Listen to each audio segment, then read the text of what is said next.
What's up, everybody? Welcome back to the podcast. I'm Jason. Welcome back to the channel.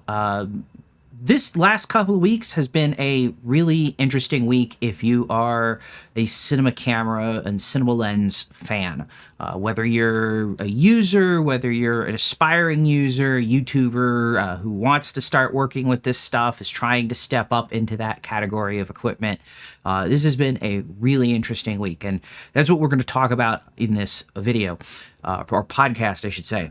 But before that, I want to talk really briefly about, you could call it the state of the channel. It's sort of where we're going, or where I'm going for maybe the rest of the year. So if you're a regular subscriber to the channel, then you have seen for the last several months, I have kind of taken on bigger projects, talking about white balance. Spent a whole month looking at white balance and tests on both the R5, the R5C, so on and so forth. And I'm gearing up for what I'm expecting to be the next big project like that. When that's going to start, I am not 100% certain at this point in time, but what I want to look at is the performance of the R5 and R5C in shooting video. So we're going to look at log, we're going to be looking at compression, we're going to be looking at video quality, all of those kinds of things, because it's really important. On one hand, it's also somewhat difficult to really get into and test effectively. So my plan is to start by looking at the Netflix R5C shooting settings recommendation. There's some very interesting things in there, like they don't recommend shooting in RAW at all. And I don't know the exact motivation of that. Is it a quality thing? Is it just that RAW is 8K and they're only talking about 4K? But then there are other cameras that they say to shoot RAW in an 8K. So is it, that makes me lean towards maybe it's an image quality thing, that kind of thing. In any event, I want to use that. So I'll have a video on that, looking at the Netflix guide, walking through how to set everything up and so forth. And then I'm going to want to use that as a springboard to try to talk about or look into testing a lot more of like dynamic range, image quality, noise levels, etc., both on the R5 and the R5C. And I've certainly seen things even in my own shooting, since I've been doing a lot more two angles, two camera shooting. So one's with an R5, one's with an R5C, and I have seen considerably different results, or noticeably different results from those two cameras in when I take the files and bring them into Resolve. So until whenever this starts, maybe late December, maybe early January, the content is going to be a bit more random. I'm not going to be focused so much on taking on a big project and then trying to build that out in a lot of detail. Part of this, as I said, is partly trying to figure out how to do the impossible. So making objective measurements of noise, camera resolution, comparing image formats, that's all kind of, that's not an easy, straight, simple process to go about doing. And generally, like, computer-based measurements you can't do it like that. You have to have like generations of the same exact file. You can't just shoot a test chart and then shoot a test chart again and compare the two. So that's kind of where I'm going with this. So what are we going to be talking about today? Well, like I said, big couple of announcements that have rolled out in the cinema lens territory. Some on the actually quite reasonable if you're a mid-level user, some not so much, and some really impressive or interesting on the entry-level topic. So we've got two sets of new lenses. Canon's now released their Cinema Primes in the RF mount, and Cooke has now released their new SP3, I think it is, Pancro-based primes in both Sony's E mount and RF mount. So that's interesting. On the upper level, Sony has announced a new full-frame cinema / solo shooter camera in the Burano, CineAlta Burano. So that's pretty interesting. Although that's, of course, at like 25 grand, that's a pretty high-end piece of kit. But for the starting position or lower end user, Blackmagic Design has announced a full frame cinema camera to add to their line of cameras. And that, I think, is it's also an interesting discussion, although I'm not entirely certain how that plays out. So let's start by talking about Canon's RF cinema primes. Basically, as far as I can tell, they are RF mount versions of the original Canon cinema primes. I'm not sure if they've changed anything optically, or if they just have mount adapted, or changed out essentially the lens mounts on them. So these are all T1.5 lenses, or I think they're all T1.5 lenses. The longest and the shortest might not be. I don't have that in my notes. They're all fairly chunky. Of course, T1.5 is a fairly fast aperture, so they're based on f1.4, f1.2 lens designs.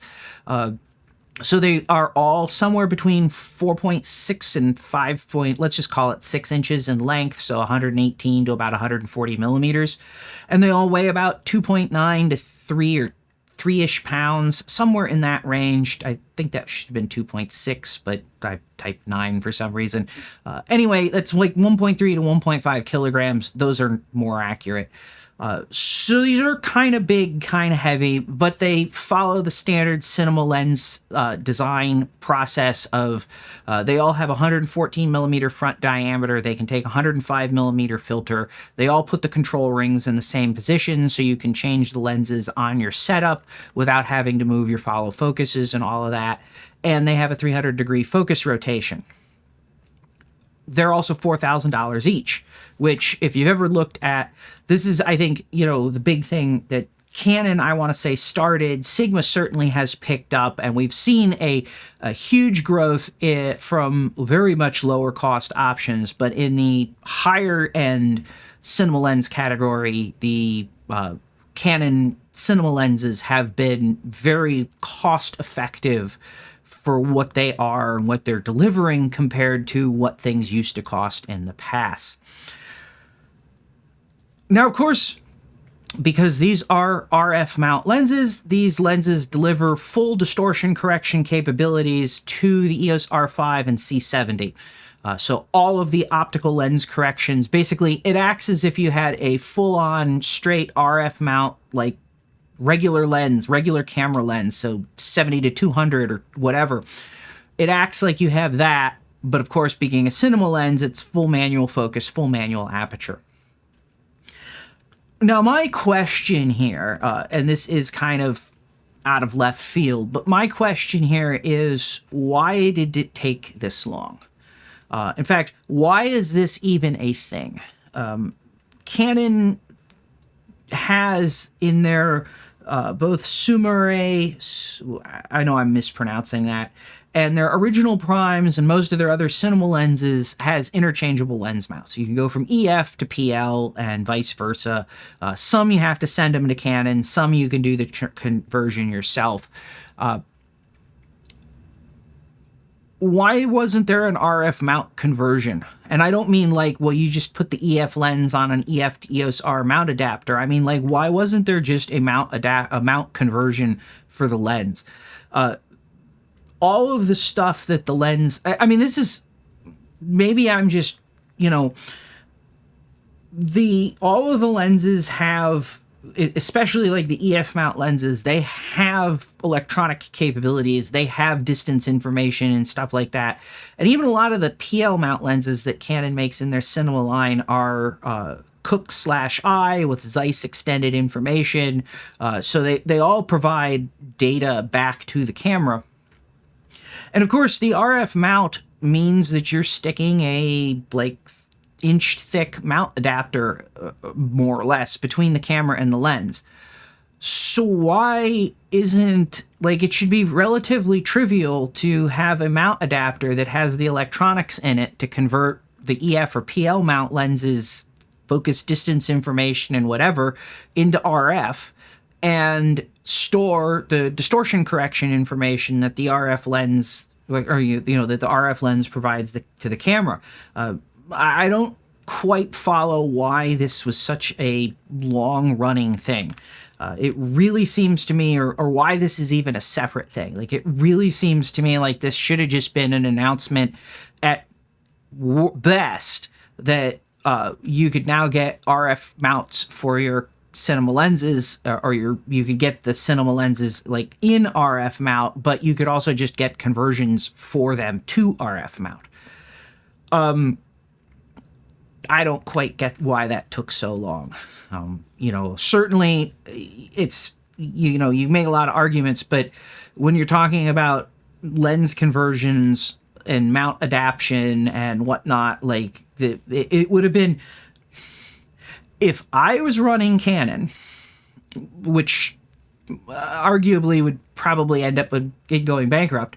But if I was running Canon, knowing that we were going RF, because the first RF cameras came out, it was the EOS R, and I think it was in 2018, 2017, something like that.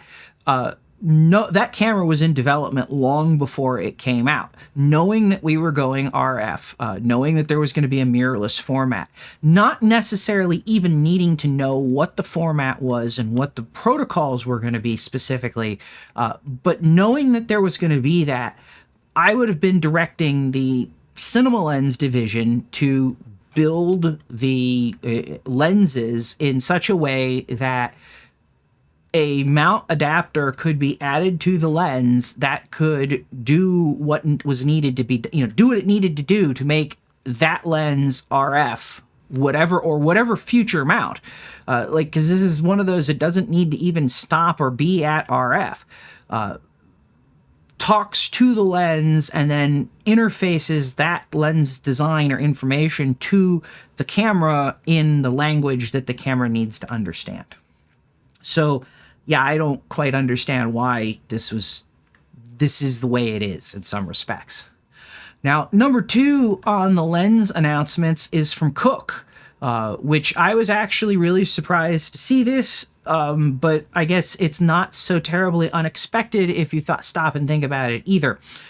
So they announced, I believe, and I can't believe I didn't write what they are, but I believe it's SP3 compact mirrorless mount cinema lenses. They follow the same kind of general rule of thumb for cinema lenses. So they're T2.4. They use a 64 millimeter front diameter, except for the 100 millimeter lens, which is an 82. They take 58 millimeter filters, except for the 100, which uses 77. And they're lightweight, weighing in at between 1.1 and 1.5 pounds, or 500 to 700 grams. So much smaller and more lightweight than the Canon RF lenses, but of course they're a whole stop slower than them, or almost a whole stop slower than them at 2.4. 2 stops slower than them? Yeah, no, wait, math.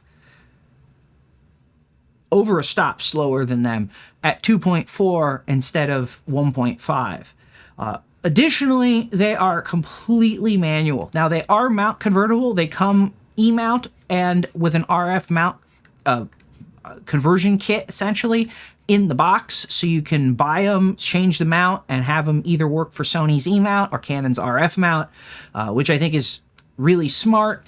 But there's no electronics in them. So you're back to shooting basically with nothing in terms of focus guide, no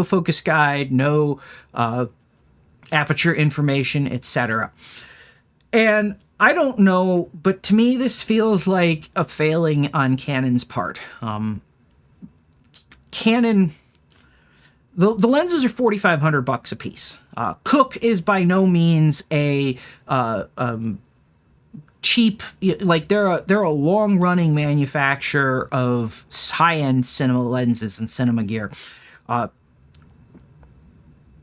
fact that it just feels to me like the fact that Canon isn't getting RF, like certainly they got Red to use RF, or Red decided to use the RF mount, however that works out. And I think that's partly why these lenses are in RF mount. Sony obviously has the FX6 and now the CineAlta Burano, which are available in E-mount. The Burano also can do PL mount, but the fact that the red V Raptors are in RF mount, are available in RF mount, I think is ultimately where this is coming from. However, it also feels to me like Canon could be doing both themselves and certainly us as end users a better service, making some kind of electronic communication control available in an easily licensed, low-cost format. Certainly for like cinema lenses. If it's only just like metadata and focus distance and the ability for the camera to do focus guide or focus confirmation, you know, that would be really helpful. Now, granted, there's a ton of places where that's not really necessary, but, you know, I feel like this is... I feel like this is a place where that kind of thing could push forwards into bringing up the whole industry as a whole. And of course, in E-mount, they also have no electronics, so it's a completely mechanical or mechanical only, no electronic mount for both options. But I feel like, you know, we're getting back to this situation with companies and they want their own little fiefdoms and everybody's trying to like limit things to whatever. And the people who end up paying for that are us. It's not companies not licensing or whatever. It's us, the end user, having to continue to resort to, you know, old ways of doing things, old ways of recording metadata on paper when it should just be in the video.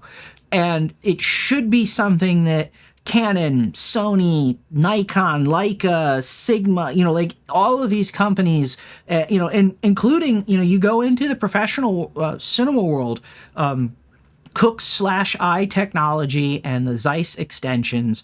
This is becoming pretty standard from what I've seen in RE, Zeiss, Cooke, Angenieux, Canon cinema lenses and the PL mount, like to provide metadata, to make it easier for visual effects people, to make it easier for, you know, all kinds of things.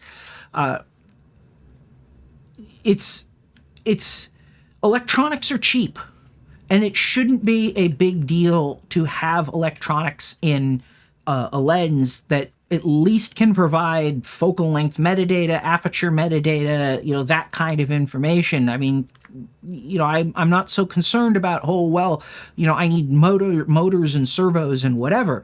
But like the metadata I would really like to see. And I mean, this is not to, you know, complain about Cooke. Cooke, these are probably, obviously I haven't tested them, but these are probably fantastic lenses. They certainly look like they're going to be fantastic lenses. But I mean, my complaint here really goes back to the camera companies not doing everything they can to like push and promote things that make it easier for us as end users. I mean, the same thing's true about Canon's multifunction shoe.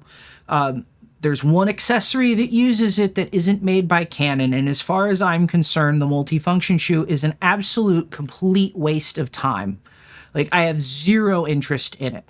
And if they continue to, if they want to go down the path that they've done on some of their entry-level cameras to completely remove the flash contacts and the hot shoe, I think that's like, it's not moving things forward. It's moving things backwards, or at best sideways, instead of giving us more capabilities or the ability to get more capabilities.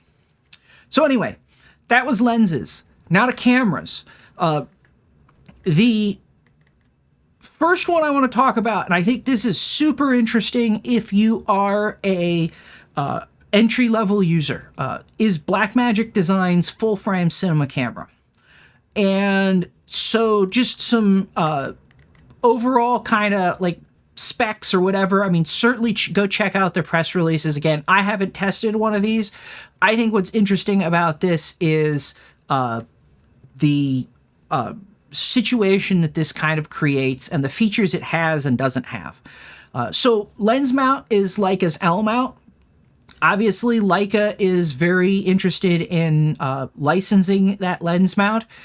So the L mount has the same 20mm flange focal distance as Canon's RF mount, but it's not as big in diameter. Which brings up some interesting questions. First one is this really a loss for Canon? Certainly, Canon... I feel like Canon should want their mount on everything. Not just Canon. But again, this is my thinking, not the sort of traditional camera company way of going about it. So not having RF on the Blackmagic cameras, even though you could previously get them with EF mounts, what does that say? Now, Red certainly went RF with the V-Raptor. I have no idea how that worked out or why that came up, but the V-Raptor and the Blackmagic full-frame camera are certainly not in the same product class, which we'll talk about when we get to price. Sony, of course, is going to put E-mount on everything, but the truth is that as much as Sony says that it's fine and it's perfect and blah, blah, blah, and E is awesome, the E-mount is really not necessarily ideal for a full-frame sensor. All you got to do is look at a Sony camera, full-frame camera, and the mount occludes the corners of the sensor, which means lenses have to be designed in a completely different way to go about doing that, and so on and so forth. And Sony's obviously making it work. Sigma, etc., obviously is making it work. But I don't think, from an engineering standpoint, I don't think the E-mount is really ideal. It's just what Sony has to work with. Now, in talking about licensing lens mounts for the Blackmagic camera, this is a lower budget camera. It's a $2,600 camera compared to, for example, the R5C, which is over $4,000. So you're talking 1.5 Blackmagic cameras per R5C. Now, it's not a full frame, or it's not an 8K camera, so there is that, and there are some really weird limitations when it comes to frame rates. Now, the plus of the L mount, like the RF mount, is that there is enough room between the sensor and the mount to actually have optical neutral density filters. We see this on the C70, Canon's camera, where you have a neutral density filter stack. In theory, Blackmagic could have done that in the full-frame cinema camera with the L mount, because again, it's the same thickness or the same distance, but they didn't. So that is one of those, if you are looking for a camera, and I know Ryan Conley at Film Riot says that he'd never go back to using a camera that didn't have built-in neutral density filters. And certainly if you're a run and gun or a solo shooter, there is huge benefits in having built-in ND compared to having to put screw-on NDs on all of your lenses from a speed, efficiency, etc. standpoint. So I think that's kind of a missed feature. So on the sensor side of things, the Blackmagic camera, it's a 6K sensor. It's not actually a true DCI 6K. It's like 6,096 pixels or something like that, and it should be like 6144 to be the appropriate power of 1024 camera. It's a 3:2 aspect ratio natively, so we are talking about a sensor that can do still aspect ratio images if so desired. It could also work with anamorphic lenses, because a lot of them will take advantage of the higher sensor height to give you their whole anamorphic squeeze thing. Dynamic range is a bit limited. 13 stops is what Blackmagic is advertising.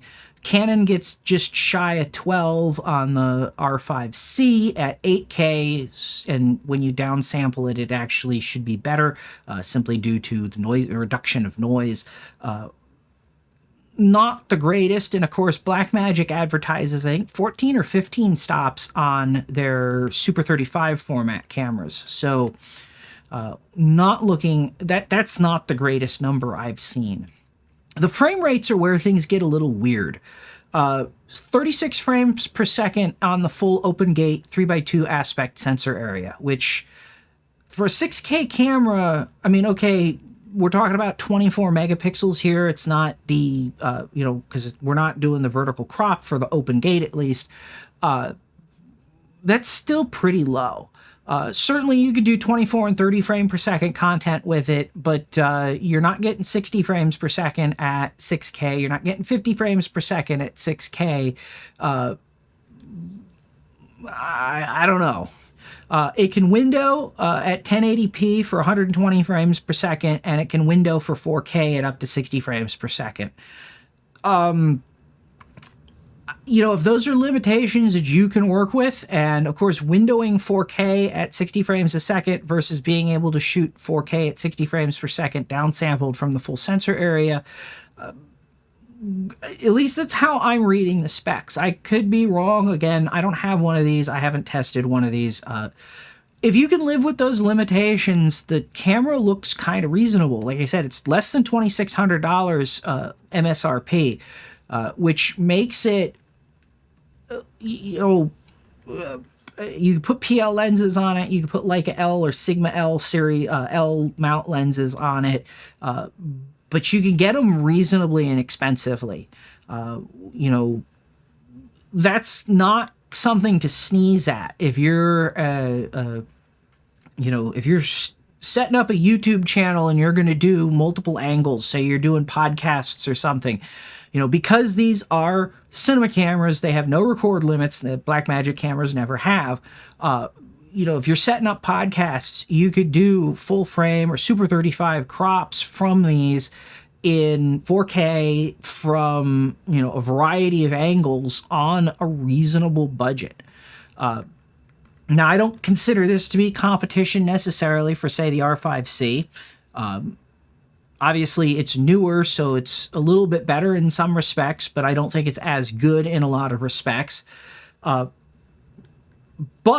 again, there is always that market tier between I can just use my smartphone and I actually need a real camera, but 4,000 plus a camera is really steep when I need 3 or 4 of them.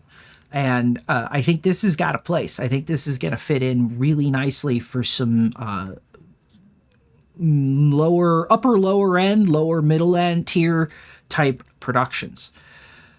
Now, the last camera that I wanted to talk about is probably the most interesting or impressive feature-wise, but it's out of my price range. It's probably out of most people watching this price range, and that's Sony's new CineAlta Burano.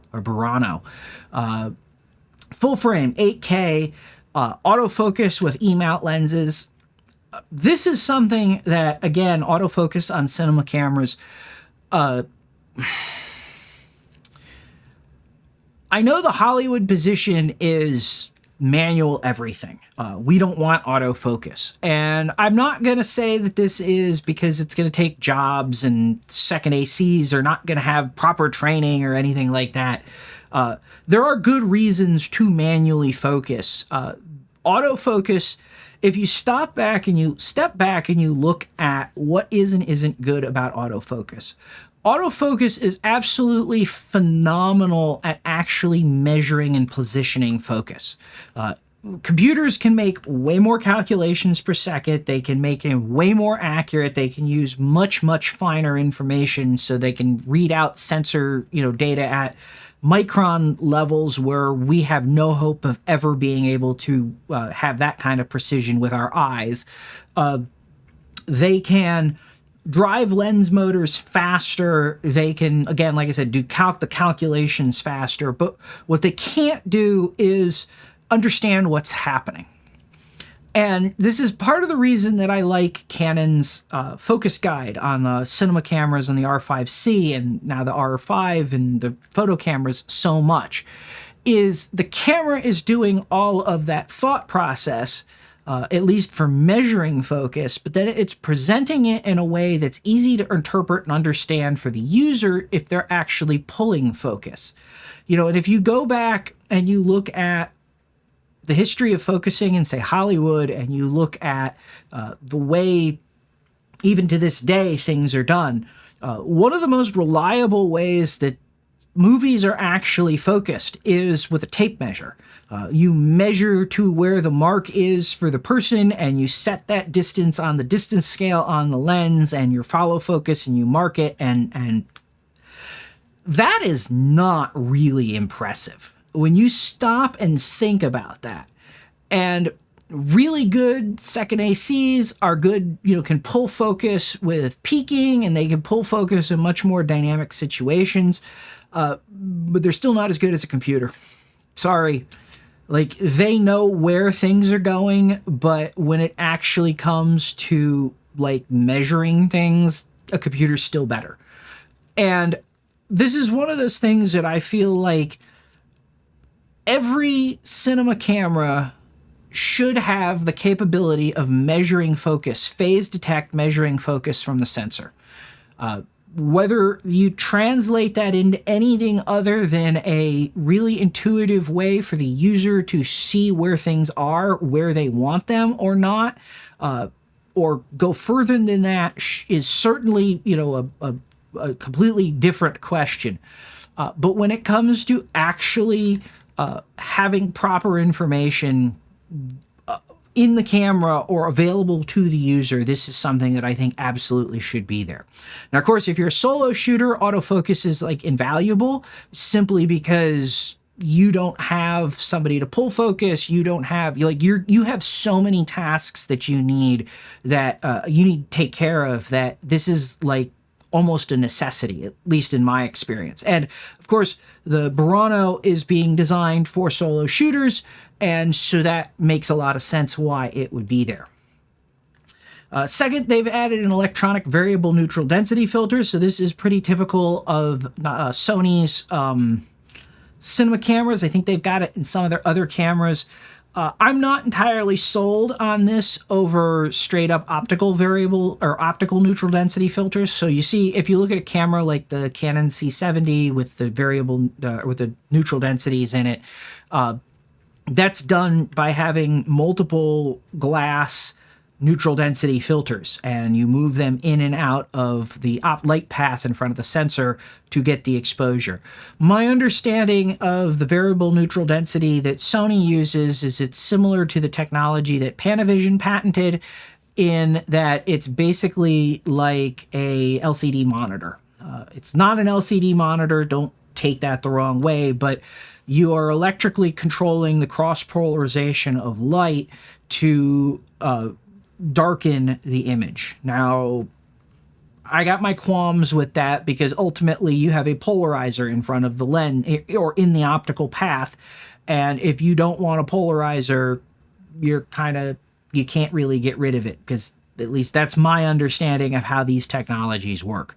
But again, compared to that Blackmagic camera, having neutral density in the camera is definitely a step in the right direction, or a good thing.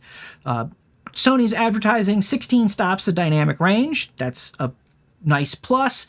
Full frame 8.6K at 30 frames per second, cropped 6K 60 frames per second. Again, full sensor area. So I'm assuming that's the press release wasn't entirely clear on that. So I'm assuming that's like open gate versus a 17:9 or 16:9 aspect ratio. Super 35, it does 5.8K and 4K at up to 120 frames a second. So we're talking, pretty good numbers here. Pretty good across the board. I think the really interesting feature is their 16-bit XOCN format. So Canon or Sony is calling this the Extended Tonal Range Original Camera Negative. Obviously, it's some form of RAW. Just not being called RAW, and not, I have no information on this other than that and the fact that it's supposed to be a 16-bit format, which is certainly nice to see in the cinema camera world, except I also think it's kind of pointless. Quite honestly, log curves make a ton of sense in video. Any way you cut it. Most people don't understand the whole point of a log curve, and it's not to make a flatter looking image. It's actually to compress data. If you look at the way linear raw files work, as you get brighter and brighter, you have more and more information in each stop of light.